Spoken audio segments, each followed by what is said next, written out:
الشيطان الرجيم بسم الله الرحمن الرحيم والفجر وليال عشر والشفع والوتر والليل إذا يسر هل في ذلك قسم لذي هجر ألم تر كيف فعل ربك بعاد إرم ذات العماد التي لم يخلق مثلها في البلاد وثمود الذين جابوا الصخر بالواد وفرعون ذي الأوتاد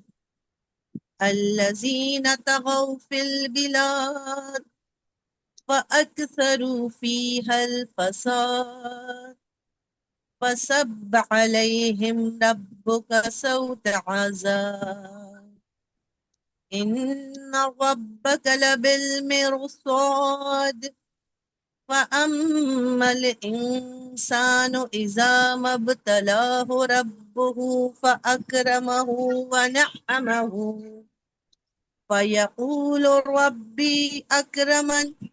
وأما إذا ما ابتلاه فقدر عليه رزقه فيقول ربي أهانن كلا بل لا تكرمون اليتيم ولا تحاضون على طعام المسكين وتأكلون التراث أكلا لما وتحبون المال حبا جما كلا إذا دكت الأرض دكا دكا وجاء ربك والملك صفا صفا وجيء يومئذ بجهنم يومئذ يتذكر الإنسان وأن له الذكرى يقول يا ليتني قدمت لحياتي فيومئذ لا يعذب عذابه أحد ولا يوثق وثاقه أحد يا أيتها النفس المطمئنة ارجعي إلى ربك راضية مرضية فادخلي في عبادي وادخلي جنتي صدق الله العلي العظيم اللهم صل على محمد وآل محمد وعجل فرجهم.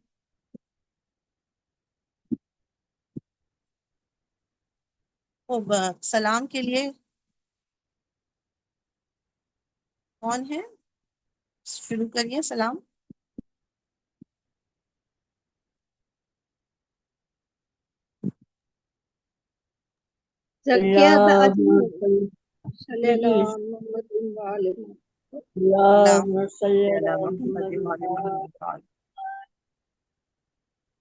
جب کوفیوں نے حضرت مسلم سے دغا کی، جب کوفیوں نے حضرت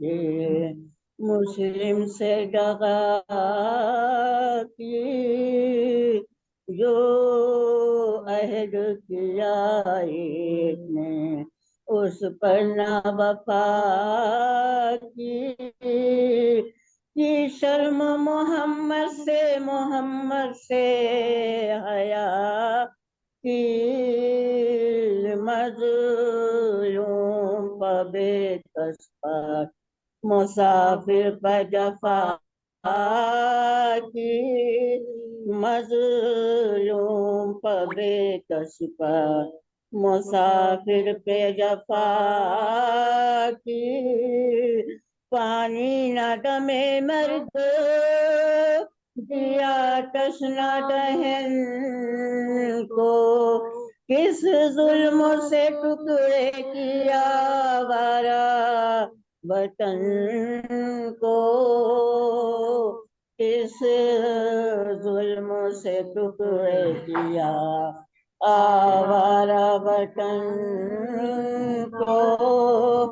نروا ہوا اس شے کے ہر اول پے کا ایک تلوار سے کٹ کر دیے لبہائے مبارک پہلو پہ لگی برچھیاں اور چھاتی پنا ڈنڈا بھی شکستہ ہوئے پتھر چلے جاتا ڈنڈا بھی شکستہ ہوئے پتھر چلے جاتا آلودہ تھی سب ریشے مبارک جو لہو سے چھاتی پر ٹپکتا تھا لہو ہر بوئے من سے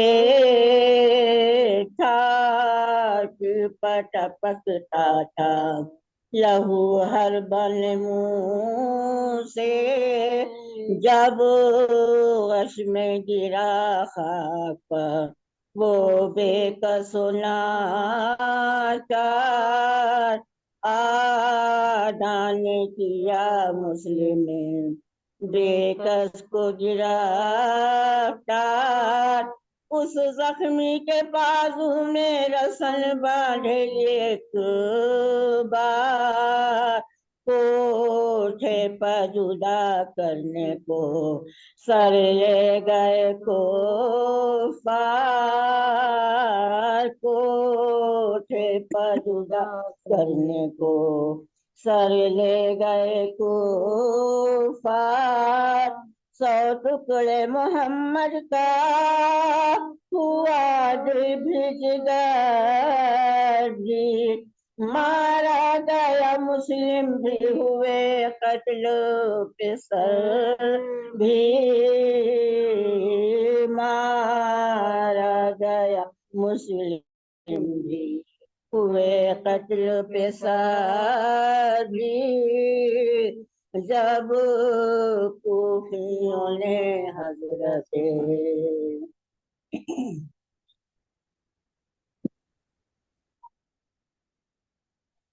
صلی اللہ محمد اچھے فرج رحم اللہ من قرأ الفاتح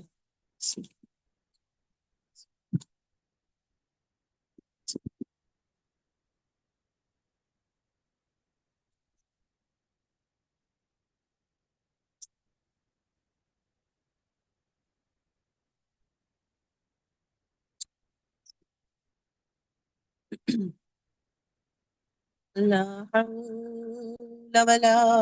قوة إلا بالله العلي العظيم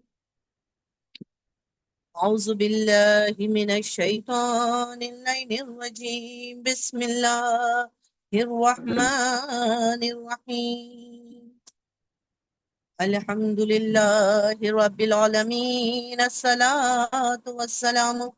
على أشرف الأنبياء والمرسلين سيدنا ونبينا وشفيع ذنوبنا وحبيب قلوبنا وطبيب نفوسنا مولانا مولى الثقلين جد الحسن والحسين أبي القاسم محمد وآله الطيبين الطاهرين المعصومين المظلومين ولعنة الله على أعدائهم أجمعين أما بعد فقد قال الإمام الحسين علي بن الحسين عليه السلام إني لم أخرج أشرا ولا بترا ولا مفسدا ولا ظالما إنما خرجت لطلب إصلاح في أمتي أريد أن آمر بالمعروف وأنهى عن المنكر وأسيرة بسيرة جدي وأبي علي ابن أبي طالب صلوات محمد وعلى اللهم صل على محمد وعلى محمد وعجل فرجه۔ تمام تعریف، تمام حمد و ثنا اس پروردگار کے نام جو تمام کائنات کا خالق ہے، رازق ہے، مالک ہے، وہ پروردگار عالم جس کا جتنا بھی شکر ادا کیا جائے کم ہے، وہ معبود جس نے بن مانگے بے حساب بے شمار نعمتیں عطا کر دی۔ اذان محترم، وہ پروردگار کی کن کن نعمتوں کو ہم شمار کریں، اس پروردگار کی کن کن نعمتوں پر اس کا شکر ادا کریں۔ ایک دو نعمتیں ہوں تو انسان اس پر شکر ادا کر دے، مگر وہ خدا، وہ عظیم معبود تو وہ ہے جس نے بے حساب بے شمار نعمتیں عطا کی۔ ہم چاہیں بھی تو اس کی نعمتوں پر اس کا شکر ادا نہیں کر سکتے۔ اس کی نعمتوں میں سب سے عظیم نعمت جو اس نے ہم سب کو عطا کی ہے، اور وہ ہے محمد، آل محمد کی محبت اور ان سے مودت، کہ جس پر جتنا بھی اس خدا کا شکر ادا کیا جائے کم ہے۔ اور عزیزان محترم، اس پروردگار کا یہ بھی احسان ہے، فضل ہے، کرم ہے کہ اس نے ہمیں ایک دن کی زندگی عطا کی۔ آج ہم سب یہاں پر جمع ہیں فرش عزا اپنے گھروں میں بچھا کر حسین کا غم منانے کے لیے، وہ غم منانے کے لیے یہاں پر جمع ہوئے ہیں۔ عزیزان محترم، آپ دیکھیں یہ شب کوئی معمولی شب نہیں ہے، کربلا کی ابتدا ہی یہ شب ہے۔ ہم 28 رجب سے جو ہے وہ مدینے سے جب امام مکہ آئے ہیں تو ہم 28 رجب کو جو ہے وہ امام کے سفر کا آغاز جو ہے وہ پڑھتے ہیں کہ کربلا کا آغاز 28 رجب سے ہوا ہے۔ لیکن بے شک کربلا کا آغاز 28 رجب سے ہوا ہے، لیکن اصل تاریخ جو ہے غم کی وہ آج کی تاریخ ہے، کیونکہ آج ہی کی وہ تاریخ ہے کہ جب امام حسین نے اپنے حج کو احرام میں بدلا، اپنے حج کو عمرے میں تبدیل کیا، اور امام نے جو ہے وہ کربلا کا سفر کیا۔ تو آج کی شب جو ہے وہ کوئی معمولی شب نہیں ہے، غم کی شب ہے۔ اور اس کے علاوہ آج کی شب بھی ان شبوں میں سے ایک شب ہے کہ جسے شب جمعہ کہا جاتا ہے، اور آج کی شب شب عرفہ بھی ہے۔ بہت ہی عظمتوں والی شب ہے۔ روایتوں میں ہے کہ اگر کوئی شب قدر کو خود کو نہ بخشوا سکا ہو تو پھر اس کو شب عرفہ اور روزے عرفہ کا انتظار کرنا چاہیے، کہ سوائے شب عرفہ روزے عرفہ کے اس کی بخشش ہونا جو ہے وہ مشکل ہے۔ لہٰذا آج کی شب جتنا ہو سکے اللہ کی بارگاہ میں عبادت میں گزاریں، اس کی بارگاہ میں طلب مغفرت کریں۔ آج کی شب میں غسل کی بہت زیادہ تاکید کی گئی ہے، اور کل بھی جو ہے وہ کل کے اعمال آپ سب جانتے ہیں کہ غسل بھی ہے، روزہ بھی ہے، زیارت امام حسین بھی ہے، اور دعائے عرفہ بھی ہے۔ لیکن آج کے شب کے لیے بھی جو ہے وہ غسل کی بہت زیادہ تاکید کی گئی ہے، اور ساتھ ساتھ تمام شب عبادت اور خدا سے راز و نیاز میں گزارنے کی جو ہے بہت زیادہ تاکید کی گئی ہے، اور کہا گیا کہ جو آج کی شب عبادت الہی میں گزارتا ہے گویا اس نے اپنی زندگی کے 170 سال عبادت الہی میں گزارے۔ تو آج کی شب جتنا ہو سکے عبادت میں گزاریے، خدا کی بارگاہ میں راز و نیاز کیجیے، دعا کیجیے، اپنی بخشش کی دعا کیجیے، اپنے مرحومین کی، اپنے تمام اہل و عیال، اپنے تمام دوست عزیز اقارب کی، اور امام حسین کا واسطہ دے کر دعا کیجیے کہ بے شک جس نے امام حسین کو اپنا وسیلہ بنا لیا، جس نے امام حسین کا واسطہ دے کر دعا کی، اس کی دعا کبھی رد نہیں ہو سکتی ہے، اس لیے کہ حسین ہی کشتی نجات ہیں، حسین ہی ہدایت کا چراغ ہے۔ اس لیے تو رسول اللہ نے فرمایا ان الحسین مصباح الہدی و سفینۃ النجات، کہ بے شک میرا حسین ہدایت کا چراغ ہے اور نجات کی کشتی ہے۔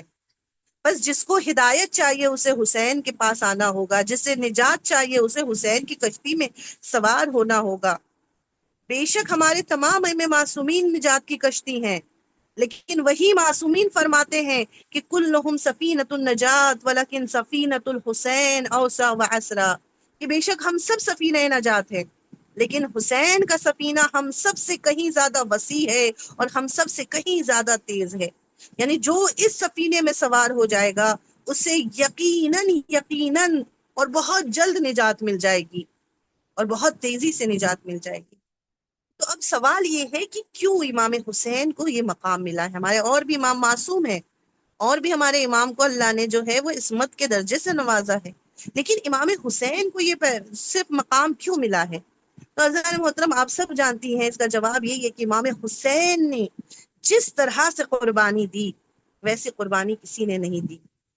جس طرح سے امام حسین نے خدا کی اس دین کو بچایا ہے اور اس دین کو بچانے کے لیے اپنا سب کچھ راہ خدا میں قربان کر دیا، ویسی قربانی کہیں نظر نہیں آتی۔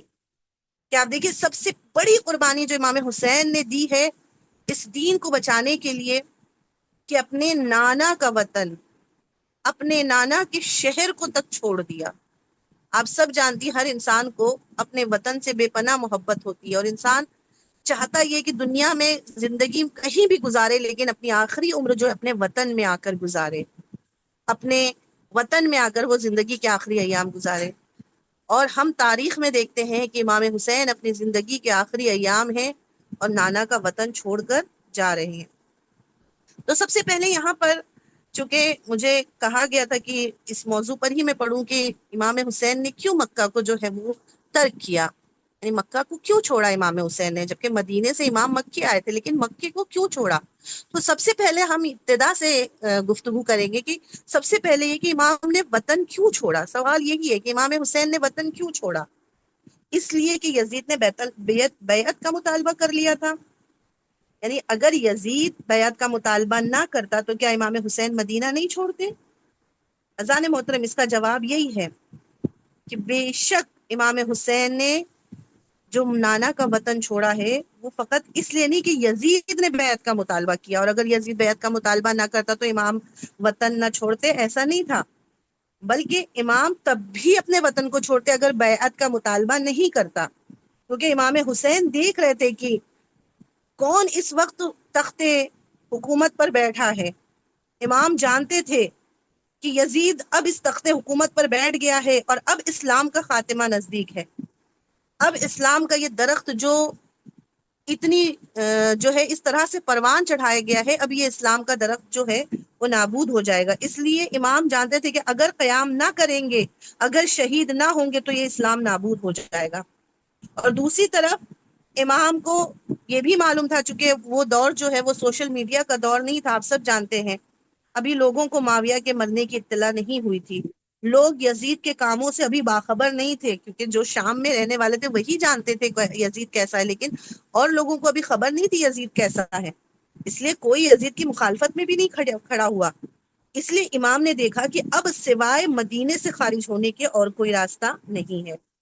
اب یہاں پر یہ سوال ہے کہ امام نے مکے کا ہی کیوں انتخاب کیا؟ امام اور بھی تو کہیں جا سکتے تھے۔ تو دیکھیں سب سے پہلی بات تو کسی بھی ملک سے امام کو دعوت نہیں ملی تھی، اسی لیے امام کو اس وقت کسی ایسی جگہ کی ضرورت تھی کہ جہاں پر ہجرت کے بعد امام امنیت کے ساتھ جا کر اپنے نظریات کو لوگوں تک پہنچا سکیں، لوگوں کو بتلا سکے کہ یزید فاجر ہے، یزید جو ہے وہ جابر ہے، یزید جو ہے وہ اس لائق نہیں ہے کہ وہ اسلامی حکومت کو جو ہے وہ سنبھال سکے۔ اور مکے سے بہتر اس وقت کوئی جگہ امن کی نظر نہیں آ رہی تھی۔ اور دوسری ایک وجہ یہ تھی امام نے جو مکے کا انتخاب کیا تھا وہ یہ تھی کہ دنیا کے تمام کونے سے لوگ حج کرنے کے لیے مکے میں جمع ہوتے تھے، اور یہ وہ وقت تھا کہ جب مختلف لوگوں سے ملنے کا ایک بہترین موقع تھا، کیونکہ اس وقت سوشل میڈیا کا دور نہیں تھا، اس وقت تمام لوگ مکے میں جمع ہوتے حج کے وقت میں، تو اس وقت امام کے لیے یہ بہترین موقع تھا کہ لوگوں تک اپنی بات کو پہنچا سکے، لوگوں تک اپنے پیغام کو پہنچا سکے، لوگوں کو بتلا سکے کہ وہ یزید کی مخالفت میں کیوں کھڑے ہوئے ہیں۔ امام نے، آپ دیکھیں میں نے جس امام کے جملے کو اپنا عنوان سخن قرار دیا، امام نے مدینے سے چلتے ہوئے صاف اور واضح لفظ میں بتلا دیا تھا کہ میں کیوں مدینہ چھوڑ کر جا رہا ہوں۔ امام نے کہہ دیا تھا انی لم اخرج اشرا ولا بدرا ولا مفسدا ولا ظالما، میں اس لیے نہیں خارج ہو رہا ہوں تاکہ میں کسی پر ظلم کر سکوں، یا میں کسی پر جو ہے وہ میں فتنہ اور فساد پھیلانے کے لیے جا رہا ہوں، یا میں کسی پر ظلم کرنے کے لیے جا رہا ہوں، یا میں حکومت کو حاصل کرنے کے لیے جا رہا ہوں۔ نہیں، امام نے کیا فرمایا، انما خرجت لطلب اصلاح فی امتی، میں اس لیے جا رہا ہوں تاکہ اپنے نانا کی امت کی اصلاح کر سکوں، اريد ان آمر بالمعروف وانہی عن المنکر، اور میں اس لیے جا رہا ہوں تاکہ لوگوں کو امر بالمعروف کر سکوں، لوگوں کو نہی عن المنکر کر سکوں، واسیرۃ بسیرۃ جدی و ابی علی ابن ابی طالب، اور لوگوں کو اپنے نانا اور اپنے بابا کی سنت اور سیرت پر جو ہے وہ لے آؤں۔ اس لیے کہ امام دیکھ رہے تھے کہ نانا کی امت جو ہے وہ گمراہی کے راستے پر جا رہی ہے۔ امام دیکھ رہے تھے امر بالمعروف ختم ہو رہا ہے، نہی عن المنکر ختم ہو رہا ہے، امام دیکھ رہے تھے کہ لوگ سنت نبوی سے دور ہوتے جا رہے ہیں، لوگ سیرت علوی سے جو ہے وہ دور ہوتے جا رہے تھے۔ تو امام کا مقصد تھا کہ لوگوں کو امر بالمعروف کر سکیں، لوگوں کو نہی عن المنکر کر سکیں، لوگوں کو سنت نبوی اور سیرت علوی پر جو ہے وہ لا سکیں۔ اسی لیے امام نے جو ہے وہ مدینے کو چھوڑا اور مکے کی طرف چلے۔ اور تاریخ میں آپ سب جانتی ہیں کہ شب جمعہ 28 رجب سن 60 ہجری کا وہ وقت تھا جب امام نے مدینے کو چھوڑا، اور امام ادھر سے سیدھے جو ہے وہ مکے میں آئے ہیں۔ اور مکہ جو ہے وہ امن کی جگہ تھی، بلد الامن کہلاتی تھی۔ امام مکے میں آئے ہیں، 3 شعبان کو پہنچے ہیں، اور پھر امام مکے میں 4 مہینہ تقریباً امام نے مکے میں قیام کیا۔ اور یہ 4 مہینے میں امام نے کوشش کی کہ لوگوں کو جو ہے وہ آگاہ کر سکیں، یزید کے بارے میں بتلا سکے۔ اب یہاں پر بہت سے لوگ یہ کہتے ہیں کہ امام نے کوفے والوں کی چونکہ کوفے والوں نے دعوت دی تھی، امام نے ان کی دعوت کی وجہ سے جو ہے وہ مدینہ چھوڑا تھا تاکہ وہ یزید کا مقابلہ کر سکے۔ تو اذان محترم آپ دیکھیے یہ بھی نظریہ صحیح نہیں ہے، کیونکہ جب امام مدینے سے چلے تھے اس وقت کوفے والوں کا کوئی تذکرہ نہیں تھا، بلکہ جب مکے میں آ کر امام رکے ہیں اور کوفے والوں کو خبر ملی ہے کہ امام نے مدینہ چھوڑ دیا ہے اور امام اس وقت مکے میں جو ہے وہ ساکن ہے، تو کوفے والوں نے اس وقت خط لکھنا شروع کیا تھا۔ اور سب سے پہلا خط جو امام کو آیا تھا وہ 10 رمضان کو پہنچا تھا، یعنی آپ کے مکے آنے کے تقریباً 40 دن کے بعد امام کو خط آنا شروع ہوئے۔ اور پھر خط کی تعداد اتنی بڑھ گئی کہ تاریخ میں ملتا ہے 18,000 سے زیادہ لوگوں نے امام کو جو ہے وہ خط لکھا تھا۔ اور یہی وہ موقع تھا جب امام حسین نے اپنے بھائی مسلم ابن عقیل کو سفیر بنا کر پھر کوفے بھیجا، تاکہ کوفے والوں کے حالات سے امام آگاہی حاصل کرے کہ جو یہ خط لکھ کر بلا رہے ہیں واقعی یہ لوگ جو ہیں آمادہ ہیں یا نہیں ہے۔ اس لیے کہ اس خط میں لوگ جو ہے اس طرح سے امام کو مخاطب کیے تھے کہ امام آپ آئیے، ہم آپ کا ساتھ دینے کے لیے تیار ہیں، امام اگر آپ نہیں آئیں گے تو روز قیامت ہم آپ کا دامن تھامیں گے اور خدا کی بارگاہ میں فریاد کریں گے کہ ہم نے امام کا ساتھ دینے کے لیے امام کو آواز دی تھی اور امام نے ہماری آواز پر لبیک نہیں کہا تھا۔ تو اس طرح کے مضامین لکھ کر لوگوں نے دستخط کر کے امام کو جو ہے وہ خط لکھا تھا، اور امام نے پھر اس وقت جناب مسلم ابن عقیل کو اپنا نائب بنا کر امام نے اپنا سفیر بنا کر جناب مسلم ابن عقیل کو جو ہے وہ کوفے کے سمت بھیجا۔ اور تاریخ جیسا کہ آپ سب جانتے ہیں کہ ادھر یزید کو بھی خبر لگ گئی تھی کہ کوفے والوں نے امام کو خط لکھا ہے، اور امام نے مسلم ابن عقیل کو کوفے کا جائزہ لینے بھیجا ہے۔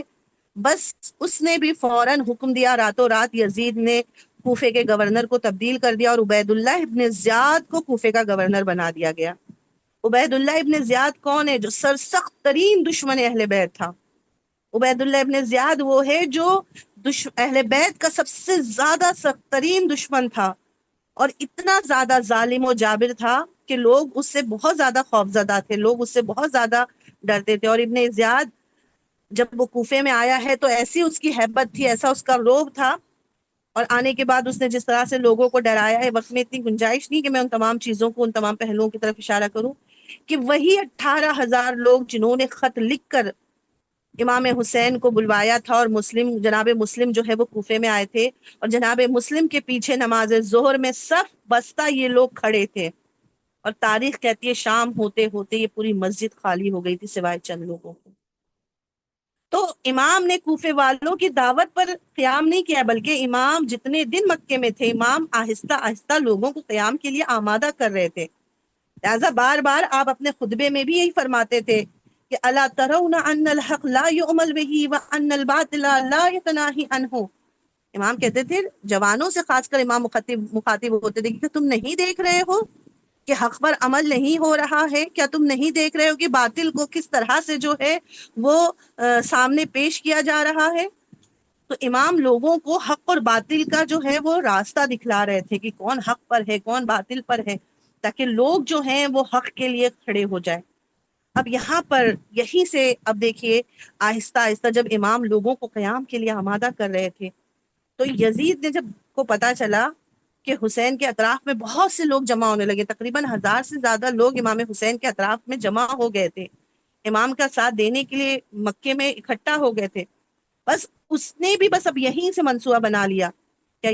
ایام حج قریب آ رہا ہے، دنیا سے لوگ حج کرنے مکہ آئیں گے، اس نے اپنے کچھ لوگوں کو حاجی کے لباس میں ہتھیاروں سے لیس کر کے مکے میں بھیجا کہ جہاں بھی حسین کو دیکھنا وہیں پر حسین کو قتل کر دینا، اگر وہ خانہ خدا ہی میں کیوں نہ، اگر خانہ خدا میں ہی امام حسین تمہیں نظر آئے تو تمہیں انہیں قتل کر دینا۔ اور پھر اس نے یہ منصوبہ بنایا تھا کہ جو قاتل ہوں گے، جو بھی امام حسین کو قتل کریں گے، پھر ان کو فوراً گرفتار کیا جائے گا اور حکومت کی طرف سے ان کو بھی قتل کر دیا جائے گا، اور اس طرح سے امام حسین بھی قتل ہو جائیں گے اور ہماری حکومت پر بھی انگلی نہیں اٹھے گی۔ آپ دیکھیے یہی پالیسی آج کے دور میں بھی بہت سی جو ہے وہ سیاستیں اور بہت سی حکومتیں اٹھاتی ہیں کہ خود حملہ کرواتی ہیں، پھر حملہ کرنے والوں کو بھی جو ہے وہ سزا دیتی ہیں تاکہ ان پر حرف نہ آئے۔ اور یہ سیاست اس وقت یزید بھی کھیل رہا تھا، اور اس نے بھی یہی سیاست چلی تھی کہ ہم اپنے لوگوں کو بھیجیں گے امام حسین کو قتل کرنے کے لیے، اور پھر انہی لوگوں کو جو ہے وہ پکڑ کر گرفتار کر کے ہم سزا دیں گے، جس سے جو ہے وہ امام حسین بھی قتل ہو جائیں گے اور ہم پر انگلی بھی نہیں اٹھیں گی، اور لوگ بلکہ ہماری تعریف کریں گے کہ ہم نے قاتلان حسین کو قتل کر دیا۔ لیکن امام حسین وہ کہ جو تمام غیب کا علم رکھنے والے ہیں، وہ بھی اس منصوبے سے آگاہ ہو چکے تھے۔ امام جانتے تھے کہ مکہ جو بلد الامین ہے، یہ مکہ جو امن کی جگہ ہے، یہ مہینہ جو جس میں جنگ حرام ہے، یہ خانہ کعبہ کہ جس کی حرمت کو پامال نہیں ہونے دینا، اس لیے امام نے مکے کو ترک کرنے کا فیصلہ کر لیا۔ اب یہی وجہ تھی کہ یہ سب سے اہم ریزن تھا کہ جس کی وجہ سے امام نے مکے کو ترک کرنے کا فیصلہ کیا۔ لیکن اب سوال یہ ہے کہ 8 ذی الحجہ کی ہی تاریخ کو امام نے کیوں انتخاب کیا؟ امام اور بھی پہلے جا سکتے تھے، امام ذی الحجہ سے پہلے بھی جو ہے وہ مکے سے نکل سکتے تھے، لیکن امام نے 8 ذی الحجہ کی ہی تاریخ کو کیوں انتخاب کیا؟ دیکھیے اس کے پیچھے بھی ایک بہت اہم راز ہے، اس کے پیچھے بھی ایک بہت اہم جو ہے وہ مقصد پوشیدہ ہے، کوئی چھوٹا موٹا مقصد نہیں ہے، ایک عظیم مقصد اور ایک عظیم ہدف اس کے پیچھے پوشیدہ تھا کہ جس کے لیے امام نے اپنے حج کو ادھورا چھوڑ دیا۔ وہ امام کے جو نہ جانے کتنی دفعہ پیدل جس امام نے حج کیا ہو،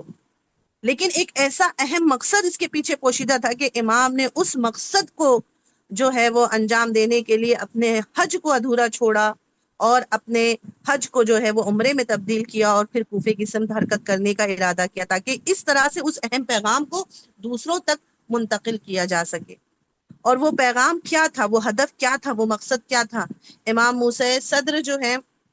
اپنی ایک تقریر میں اس مقصد کو یوں بیان کرتے ہیں، آپ فرماتے ہیں کہ 8 ذی الحجہ کے جسے روزے ترویہ بھی کہا جاتا ہے، یوم ترویہ بھی کہا جاتا ہے، آپ سب جانتے ہیں کہ 8 ذی الحجہ کی تاریخ کو جو ہے وہ تمام حاجی مکے میں جمع ہو جاتے ہیں، اور اس کے بعد پھر یہاں سے لوگ عرفات کے لیے جو ہے وہ نکلتے ہیں۔ امام حسین نے اس دن کا انتخاب اسی لیے کیا تھا کیونکہ اس کے پیچھے کچھ ظاہری اسباب بھی تھے اور کچھ باطنی اسباب بھی اس میں پوشیدہ تھے۔ ظاہری اسباب تو یہی تھا کہ یزید نے چونکہ کچھ لوگوں کو احرام کے لباس میں جو ہے وہ ہتھیار سے لیس کر کے مکے میں بھیجا تھا، اور وہ چاہتا تھا کہ امام حسین کو مکے میں جو ہے وہ شہید کر دیا جائے، تو امام نہیں چاہتے تھے کہ خانہ خدا میں ان کو قتل کیا جائے کیونکہ وہ بلد الامین ہے اور حرمت کعبہ جو ہے وہ پامال نہ ہو سکے، اور امام کو یہ راز پتہ چل گیا تھا، تو امام نہیں چاہتے تھے کہ خدا کے گھر میں اس طرح سے خون بہایا جائے اور یہ کام لوگوں کے لیے ایک سنت بن جائے کہ ماہ ذی الحجہ میں جنگ و خون ریزی جائز ہے، اس لیے امام مکے سے نکل آئے تاکہ اگر ان کو قتل کرنے کا منصوبہ بھی ہے تو مکے میں قتل نہ کر سکے۔ تو یہ تو ایک ظاہری سبب نظر آتا ہے، لیکن اس کے علاوہ ایک معنوی، ایک باطنی سبب بھی اس میں جو ہے وہ پوشیدہ تھا، اور وہ باطنی سبب کیا تھا؟ وہ باطنی سبب یہ تھا کہ تمام حاجی روزے ترویہ کو مکے میں جمع ہوتے تھے۔ امام نے اپنے اس سفر کے لیے اسی دن کا انتخاب اس لیے کیا کیونکہ یہی وہ دن تھا کہ جب دنیا کے ہر کونے سے آنے والا حاجی مکے میں داخل ہوتا ہے، اور امام نے اپنے جانے کے لیے اس راستے کا انتخاب کیا تھا جہاں سے تمام حاجی دنیا کے، چاہے وہ یمن سے ہو، چاہے عراق سے ہو، چاہے جو ہے وہ مصر سے ہو یا دوسرے تمام ممالک سے، تمام حاجی اسی راستے سے مکے میں داخل ہوتے تھے۔ تو امام نے اسی راستے کا انتخاب کیا اور اسی راستے سے اب امام مکے سے خارج ہو رہے ہیں۔ یہ وہ منظر تھا کہ جس کو ہر کسی نے دیکھا، جو مکے میں موجود تھا اس نے بھی دیکھا کہ ساری دنیا مکے میں پہنچ رہی ہے اور امام حسین مکے سے خارج ہو رہے ہیں، اور جو راستے میں تھے، جو اس راستے سے مکے میں داخل ہو رہے تھے، انہوں نے بھی اس منظر کو دیکھا کہ ساری دنیا مکے کی سمت جا رہی ہے اور ایک قافلہ چند لوگوں پر مشتمل وہ مکے سے باہر آ رہا ہے۔ اب لوگوں میں ایک سوال ہو گیا، کیونکہ دنیا کے مختلف ممالک سے لوگ آئے ہوئے تھے، لوگوں میں ایک سوال پیدا ہوا، یہ کون ہے، یہ کیوں جا رہے ہیں، آخر وجہ کیا ہے؟ لوگوں میں ایک جستجو پیدا ہونے لگی، بات کو جاننے کی جو ہے وہ ایک جستجو پیدا ہونے لگی، اس لیے ایک دوسرے سے سوال کرنے لگے، یہ کون ہے، یہ کون لوگ ہیں، یہ کیوں نکل رہے ہیں؟ کسی نے کہا یہ حسین کا قافلہ ہے، کہا حسین کون ہے، کہا یہ رسول اللہ کے نواسے حسین ہیں۔ تو اب آپ دیکھیے یہی سے ایک سوچ پیدا ہو گئی کہ جب لوگ حج کے لیے مکے آ رہے ہیں تو یہ مکے سے خارج کیوں ہو رہے؟ اس لیے کہ اب یہیں سے ان کے اندر تحقیق کا جذبہ پیدا ہوگا۔ امام یہی چاہتے تھے لوگوں کے اندر یہ جذبہ پیدا ہو، اور اتنا ہی نہیں بلکہ امام حسین کا مقصد بھی یہی تھا کہ دنیا دیکھے نواسے رسول، جب ساری دنیا حج کے لیے مکے میں آ رہی ہے، نواسے رسول کیوں مکہ چھوڑ کر جو ہے وہ جا رہے ہیں، اور یہاں سے یزید کے تمام اہداف اور مقاصد جو ہیں وہ لوگوں کے سامنے آشکار ہو جائیں۔ امام نے اپنے اس عمل سے، جس میں کردار کے ذریعے امام نے اپنے مقصد کو پیش کیا کہ زبان سے جو مؤثر ترین طریقہ ہے کسی بات کو خاموشی سے مخاطب کے ذہن تک پہنچانے کے لیے، اس طریقہ کار کو امام نے اپنے مقصد کا وسیلہ بنایا۔ یعنی امام نے اپنے کردار کو پیش کیا، نہ کہ زبان سے اپنے بات کو سامنے والوں کے سامنے پیش کی۔ امام نے اپنے کردار کے ذریعے سے جو ہے وہ لوگوں کو بتلا دیا کہ یزید کے تمام ناپاک ارادے اور یزید کی پالیسی کیا ہے، وہ کس طرح سے اسلامی حکومت پر قابض ہے اور کس طرح سے رسول اللہ کی سیرت کو منحرف کرنے کی کوشش کر رہا ہے۔ اور اذان محترم یہی وہ مؤثر طریقہ تھا کہ جس کے بعد آپ دیکھیے امام معصومین علیہ السلام نے بھی اپنے زمانے کے تمام ظالم حکمرانوں کے مقابل میں اسی طرح سے اپنے عملی اقدام کو باطل کے چہرے کو بے نقاب کرنے کے لیے،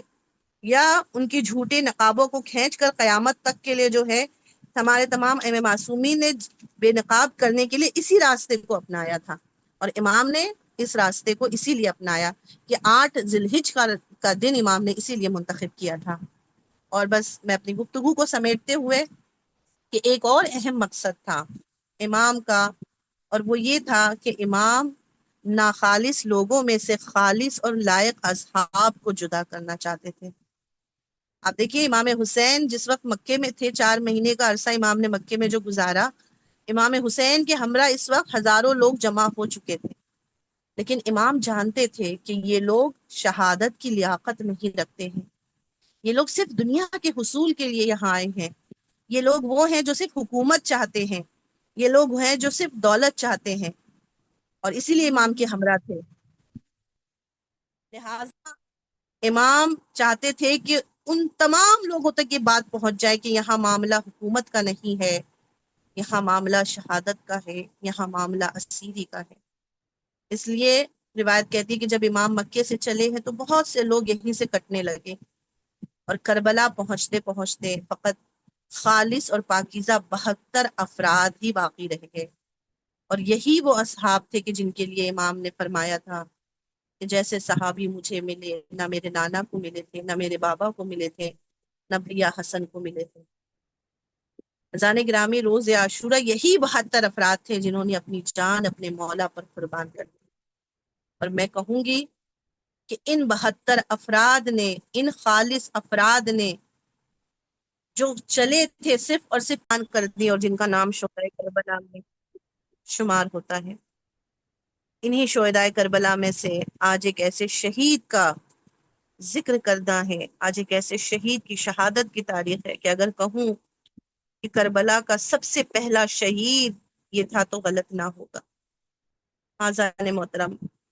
بس میں مصائب کی منزل پر آ گئی ہوں۔ آج آپ سب جانتے ہیں شب شہادت جناب مسلم ابن عقیل ہے۔ واقع کربلا کے سب سے پہلے شہید جناب مسلم ابن عقیل، امام نے اپنا نائب، اپنا سفیر بنا کر مسلم ابن عقیل کو بھیجا تھا۔ سوال یہ کہ کیوں امام نے مسلم ابن عقیل کو ہی سفیر بنا کر بھیجا تھا؟ کیا مقام تھا مسلم ابن عقیل کا؟ آپ دیکھیے روایت کہتی ہے سب سے زیادہ موثق ترین افراد میں سے ایک جناب مسلم ابن عقیل تھے۔ سب سے زیادہ اعتبار حسین کو اگر کسی پر تھا تو مسلم ابن عقیل پر تھا. اور یہی وجہ ہے کہ جب مسلم کو امام نے رخصت کیا تو بالکل ایسے رخصت کیا جیسے ایک جوان بھائی اپنے جوان بھائی کو رخصت کرتا ہے. اور امام نے ایک خط کا جملہ لکھ کر بھیجا تھا تاکہ لوگوں کو پتا چلے کہ یہ کوئی معمولی انسان نہیں ہے. امام نے کہا افضل اہل بیتی وثقتی، اپنے اہل بیت میں سب سے افضل ترین فرد کو میں تمہارے درمیان بھیج رہا ہوں. میں اسے بھیج رہا ہوں جس پر حسین کو سب سے زیادہ اعتماد اور بھروسہ ہے، جو ثقہ ہے، جو سب سے زیادہ حسین کے لیے بھروسے مند ہے. مسلم ابن عقیل کے ہاتھ پر کی گئی بیعت حسین کے ہاتھ پر کی گئی بیعت کے مانند ہوگی. اور تاریخ کہتی ہے کہ جب مسلم کوفے میں آئے اور کوفے میں آنے کے بعد مسلم نے کوفے کی مسجد سے خطبہ دیا، خطاب کیا لوگوں کو. 30,000 سے زیادہ لوگوں نے اس خطبے کو سنا، اور خطبے کا اثر یہ ہوا کہ اسی وقت بیک وقت جو ہے 16,000 لوگوں نے مسلم ابن عقیل کی فوراً بیعت کی. مسجد بھر چکی تھی. اور مسلم نے جب حالات کو سازگار دیکھا فوراً خط لکھا، مولا آ جائیے، کوفے کے حالات سازگار ہیں. اذان محترم، امام نے مسلم ابن عقیل کو اسی لیے بھیجا تھا کہ جا کر دیکھو کوفے کے حالات کیسے ہیں. امام مسلم ابن عقیل جب کوفے میں آئے، دیکھا کوفے کے حالات سازگار ہیں، 16,000 لوگوں نے بیعت کر لی ہے. امام کو خط لکھا مسلم نے، مولا آ جائیے، حالات سازگار ہیں. ادھر قاصد کو خط دیا، قاصد خط لے کر چلا. ادھر عبید اللہ ابن زیاد کوفے میں وارد ہوا، کوفے کے حالات بدلنے لگے. آزاداروں، ایک وقت اب وہ آیا جناب مسلم ابن عقیل کوفے کی گلیوں میں تنہا ہے، کبھی ادھر بھٹک رہے ہیں، کبھی ادھر بھٹک رہے ہیں. میں کہوں گی مسلم بھٹک نہیں رہتے، مسلم کے ساتھ مسلم کے 2 بچے بھی تھے جو کوفے کی گلیوں میں مسلم سے جدا ہو گئے. ارے کسی کا بچہ کھو جائے تو وہ کیا کرے گا؟ وہ ادھر ادھر تلاش کرے گا. مسلم کوفے کی گلیوں میں اپنے بچوں کو بھی تلاش کر رہے ہیں، مگر کوفے کی گلیوں سے آشنا نہیں ہے. ایک مرتبہ گھوٹ بچوں کو تلاش کرتے کرتے جناب مسلم تھک کر ایک مرتبہ ایک مکان کے سامنے آ کر بیٹھ گئے. ایک ضعیفہ باہر آئی، کہتی ہے شخص تجھے کوفے کے حالات سے خبر نہیں ہے، جلدی جلدی اپنے گھر کو چلے جاؤ. بس جیسے ہی مسلم نے سنا، ایک مرتبہ مسلم کہتے ہیں بی بی وہ شخص کہاں جائے جس کا کوئی گھر ہی نہ ہو. مصطفیٰ کہتی ہے شخص آپ کا کوئی گھر نہیں ہے، آپ کون ہیں؟ مسلم نے روتے ہوئے کہا اے ضعیفہ، اے بی بی، میں سفیر حسین مسلم ابن عقیل ہوں. بس جیسے ہی طاعہ نے سنا کہ سفیر حسین مسلم ابن عقیل میرے دروازے پر بیٹھے ہیں، ارے فوراً قدموں پر گر گئی، مولا مجھے معاف کر دیجئے. فوراً پانی کا کوزہ لا کر مسلم ابن عقیل کے ہاتھوں میں دیا. ہاں زادارو، تو کہتی ہے مولا آپ گھر کے اندر تشریف لے آئیے، حالات بہت خراب ہے. مسلم توآ کے گھر میں داخل ہوئے. پوری رات مسلم ابن عقیل نے توآ کے گھر میں عبادت کی. عزادار ادھر حکومت کو پتا چل گیا مسلم ابن عقیل توآ کے گھر میں ہے، چاروں طرف سے گھر کو گھیر لیا گیا. میں نہیں جانتی کس طرح سے مسلم کو پکڑا گیا، اور اس شیر کو پکڑنے کے لیے پورا لشکر بھیجا گیا تھا مسلم کو. اور ایک مرتبہ تمام ظالموں نے دھوکے سے پکڑ کر دربار میں لائے. مسلم دربار میں کھڑے عبید اللہ ابن زیاد بیٹھا ہے. کسی نے کہا مسلم تمہیں نظر نہیں آتا؟ ارے تمہارا امیر بیٹھا ہوا ہے، سلام کیوں نہیں کرتے؟ بس مسلم نے ایک جملہ کہا میرا امیر تو فقط حسین ہے، میں اپنے حسین کے علاوہ کسی کو سلام نہیں کرتا. مسلم کو حکم دیا گیا کہ کوفے کی چھت سے جو ہے وہ قتل کر کے پھینک دیا جائے. جلاد مسلم ابن عقیل کو چھت پر لے آیا. جیسے ہی مسلم چھت پر آئے ساروں قطار رونے لگے. ایک مرتبہ جلاد کہتا ہے مسلم تم تو شیر کے بیٹے ہو، روتے کیوں ہو؟ ارے مسلم ایک مرتبہ کہتے ہیں ارے میں اپنے مرنے پر نہیں رو رہا ہوں، میں تو رو رہا ہوں ہائے میں نے آقا حسین کو خط لکھ کر بلوا لیا. ارے میرا مولا عازم کوفہ ہے، اے ہوا ایک مرتبہ امام مسلم ابن عقیل نے مکے کا رخ کیا، انگلی اٹھائی کا السلام علیک یا ابا عبداللہ، السلام علیک یا ابن رسول اللہ، السلام علیکم ورحمۃ اللہ وبرکاتہ۔ آزادارو، ہم مجلس کے بعد جو یہ زیارت پڑھتے تھے، یہ زیارت سنت مسلم ابن عقیل ہے۔ جناب مسلم نے ایک جملہ کہا، اے ہوا میرا یہ پیغام میرے مولا تک پہنچا دو، مولا کوفہ نہ آئیے گا، یہاں کے حالات سازگار نہیں ہے۔ بس ظالم نے مسلم کے سر کو قلم کیا، بدن کو دارالعمارہ سے نیچے پھینکا گیا، پورے شہر میں مسلم کے پیروں میں رسی باندھ کر جنازہ کشا کشا پھرایا گیا۔ ادھر حسین کوفے کے قریب پہنچنے والے تھے، ایک مرتبہ علم غیب سے امام کو پتہ چل گیا۔ امام نے عباس کو بلایا، عباس قافلہ رکواؤ، قافلہ روکا گیا۔ امام نے ایک مرتبہ کہا، جب قافلہ رک گیا خیمے لگوا دیے گئے، امام مسلم ابن عقیل کی زوجہ کے خیمے میں داخل ہوئے، مسلم کی بیٹی کو پاس بلایا، اپنے زانو پر بٹھایا، پیشانی کے بوسے لیے، کانوں سے پرانے گوشوارے اتارے، نئے گوشوارے پہنائے۔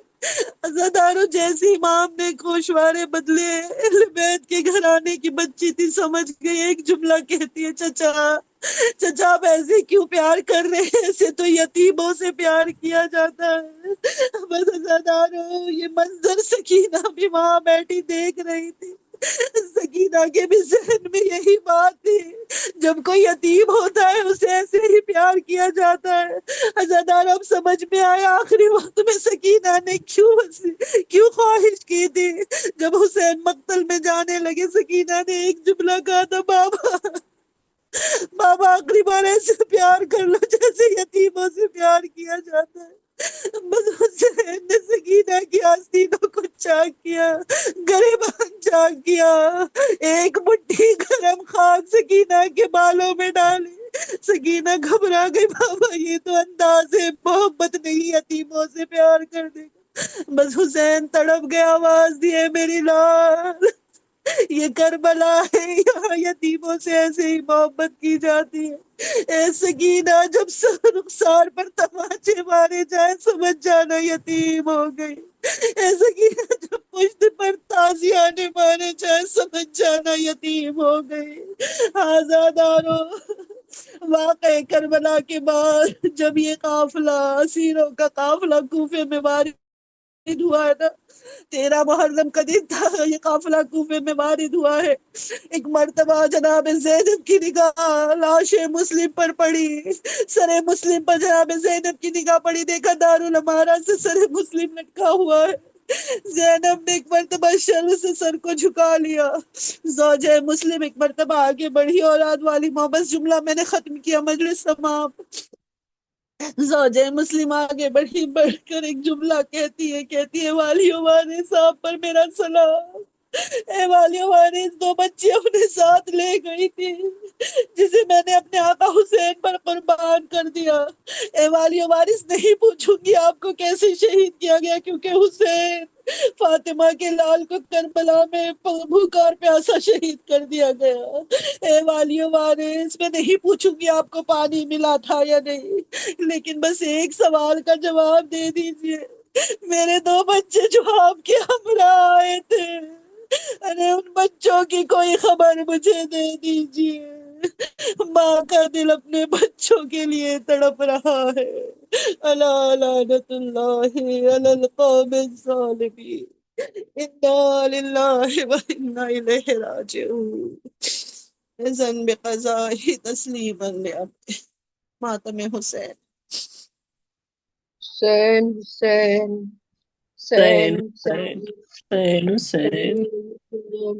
حسین حسین مسلم کا خون ہائے مسلمان بہاتے ہیں، مسلم کا خون ہائے مسلمان بہاتے ہیں، زہرا و مصطفیٰ و علی کو رلاتے ہیں، زہرا و مصطفیٰ و علی کو رلاتے ہیں، مسلم کا خون ہائے مسلمان بہاتے ہیں، مشکل کشا ہو جس کا چچا اس کو اہل شام، مشکل کشا ہو جس کا چچا اس کو اہل شام، بے جرم ہائے تو سلاسل پہناتے ہیں، مسلم کا خون ہائے مسلمان بہاتے ہیں، تھرا رہا ہے قبر میں لاشا قیل کا، تھرا رہا ہے قبر میں لاشا قیل کا، مسلم کو بام پر سے زمین پہ گراتے ہیں، مسلم کو بام پر سے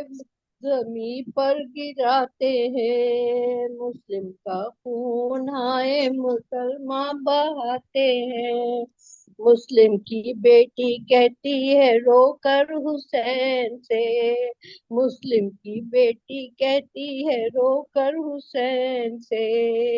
اے امو جان بابا بہت یاد آتے ہیں، مسلم کا خون ہائے مسلمان بہاتے ہیں، شہ سر پہ ہاتھ پھیر رہے ہیں یتیم کے، شہ سر پہ ہاتھ پھیر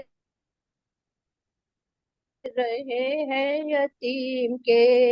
بہلاتے ہیں مناتے ہیں لولو پہناتے ہیں، مسلم کا خون ہائے مسلمان بہاتے ہیں، بچوں کا گریہ دیکھ نہیں سکتے شاہدی، بچوں کا گریہ دیکھ نہیں سکتے شاہدی، روتے ہیں وہ تو شاہ بھی آنسو بہاتے ہیں، روتے ہیں وہ تو شاہ بھی آنسو بہاتے ہیں، افسوس کربلا میں سکینہ کو اہل شام، افسوس کربلا میں سکینہ کو اہل شام، روتی روئی تو اور گھرکیاں دے کر رلاتے ہیں، روئی تو اور گھرکیاں دے کر رلاتے ہیں، مسلم کا خون ہائے مسلمان بہاتے ہیں، وہ یوں دلاسا دیتے ہیں بنتے حسین کو، وہ یوں دلاسا دیتے ہیں بنتے حسین کو، سر شاہ کا یتیم کو لا کر دکھاتے ہیں، سر شاہ کا یتیم کو لا کر دکھاتے ہیں، مسلم کا خون ہائے مسلمان بہاتے ہیں، زہرا و مصطفیٰ و علی کو رلاتے ہیں، حسین حسین حسین حسین حسین حسین حسین حسین حسین حسین حسین حسین حسین حسین سیرت پڑھنے جی جی السلام علیک یا ابا عبداللہ، السلام علیک یا ابن رسول اللہ، السلام علیک وعلی جدک وابیک، السلام علیک وعلی امک واخیک، السلام علیک جمیعا شہداء کربلا و اسیران کربلا، السلام علیکم رحمت اللہ وبرکاتہ، السلام علیک یا غریب الغرباء، السلام علیک یا معین الضعفاء والفقراء، السلام علیک یا شمس الشموس، السلام علیک یا انیس النفوس، ایہا المدفون بعرض توس، السلام علیک یا مغیث الشیعة والزوار فی یوم الجزاء، السلام علیک یا سلطان العرب والعجم یا ابا الحسن علی ابن موسى الرضا، روحی و جسمی لک الفدا، السلام علیکم ورحمۃ اللہ وبرکاتہ، زیارت مسلم ابن عقیل، السلام علیک ایہا العبد الصالح المطیع للہ ولرسولہ ولامیر المؤمنین والحسن والحسین علیہم السلام، الحمد لله وسلام على عباده الذين اصطفى محمد وآله والسلام عليكم ورحمة الله وبركاته ومغفرته على روحك وبدنك. أشهد أنك مزيد على ما مزى عليه البدريون المجاهدون في سبيل الله المبالغون في جهاد أعداء به ونصرة عليا به، وجزاك الله أفضل الجزاء وأكثر الجزاء وأوفر جزاء عهد ممن وفى ببيته واستجاب له دعوته وأتى ولاة أمره. أشهد أنك قد بلغت في النصيحة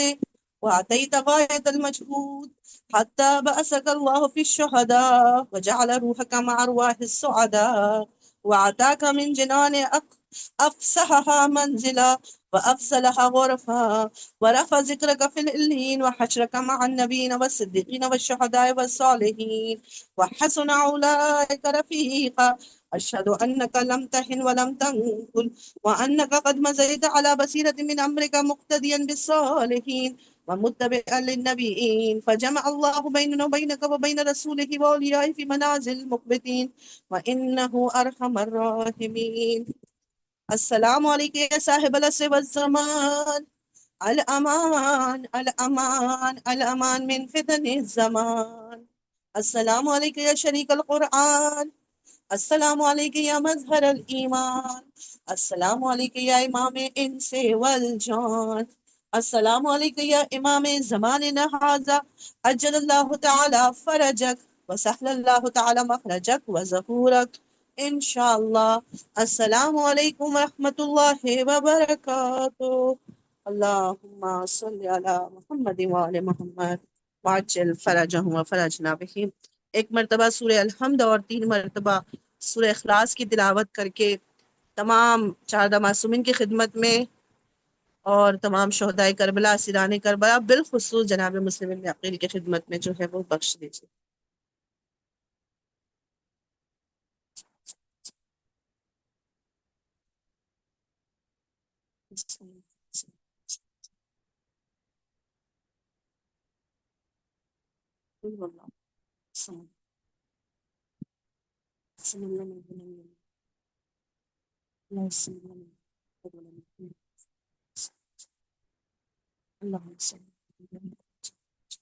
پروردگارہ اس سورہ فاتحہ کو تمام 4 معصومین علیہ السلام کی خدمت میں ہدیہ کرتے ہیں. اس کا جو بھی اجر و ثواب ہے تمام شہدائے کربلا، اسیران کربلا، بالخصوص جناب مسلم بن عقیل کی خدمت میں ہدیہ کرتے ہیں. ان کے توسل سے جو بھی اجر و ثواب ہے وہ تمام علماء کرام، مجتہدین کرام کی خدمت میں ہدیہ کرتے ہیں. ان کے توسل سے جو بھی اس کا اجر و ثواب ہے وہ تمام مرحوم مومن و مومنات کی خدمت میں، بالخصوص حاضرین مجلس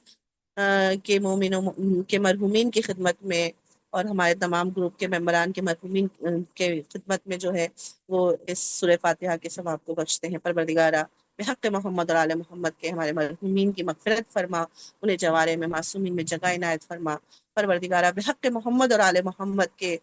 ان کی قبروں پر اپنی رحمت کو نازل فرما، ان کی برزخ کی منزل کو آسان فرما. پروردگارہ ہم سب کے بھی تمام گناہان کبیرہ اور صغیرہ کو معاف فرما. پروردگارہ ہمیں سیرت محمد و آل محمد پر چلنے کی توفیق عطا فرما. پروردگارہ محمد اور آل محمد کا تجھے واسطہ ہے، آج کی اس عظیم شب کا واسطہ ہے خدایا. اگر تو نے ہمیں نہیں معاف کیا ہے پروردگارہ محمد اور آل محمد کے ساتھ، آج شب عرفہ ہے، شب جمعہ ہے خدایا، اس شب کا واسطہ ہم سب کے تمام گناہوں کو معاف کر، ہمیں اپنی مغفرت کے دائرے میں شامل کرنے میرے پروردگار. ہمارے بچوں کو صراط مستقیم پر چلنے کی توفیق عطا فرما، انہیں گناہوں سے، گمراہیوں سے بچنے کی توفیق فرما. تجھے واسطہ ہے محمد اور آل محمد میرے معبود، دنیا میں جہاں جہاں محبان اہل بیت ہیں، شیعان حیدر کرار ہیں، ان کی جان و مال، ان کی عزت و آبرو کی حفاظت فرما. خصوصاً سرزمین فلسطین کو آزادی نصیب فرما. خدایا غزہ کے مظلوم بچوں کو، غزہ کے مظلوم لوگوں کو جلد سے جلد آزادی نصیب فرما. خدایا دشمنان اسلام کو نست اور نابود فرما، پرچم اسلام کو سر بلند فرما. خدایا امریکہ اسرائیل کو نابود فرما. خدایا بحق محمد اور آل محمد ہمارے وقت کے امام کے ظہور میں تعجیل فرما، ہمیں ان کے اعوان و انصار میں شامل ہونے کی توفیق عنایت. ربنا تقبل منا انک انت السمیع العلیم. آمین آمین یا رب العالمین. محمد وعجل فرجهم. التماس سے دعا کر سکتے. جی آپ سب لوگ بھی دعا میں یاد رکھیے، آج کی شب میں ایک دوسرے کے حق میں ضرور دعا کیجیے گا، بالخصوص فلسطین کے لیے ضرور دعا کیجیے گا،